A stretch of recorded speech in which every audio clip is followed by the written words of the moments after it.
विदर्भासह संपूर्ण महाराष्ट्रात तापमानाचा पारा 45 अंशांच्या जवळ पोहोचल्याने विजेची मागणी ऐतिहासिक उच्चांकावर गेली आहे।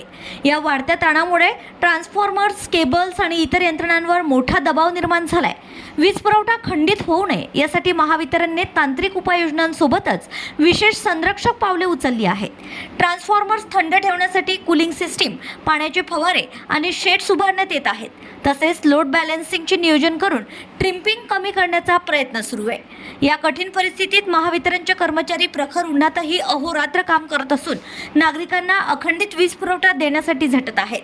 दरम्यान नागरिकांनीही सुरक्षिततेची काळजी घ्यावी असे आवाहन करण्यात येत आहे। घरातील जुनी वायरिंग तपासून घ्यावी, अर्थिंग योग्य असल्याची खात्री करावी आणि उच्च क्षमतेची उपकरणे टप्प्याटप्प्याने वापरावीत असे महावितरणने सांगितलं आहे।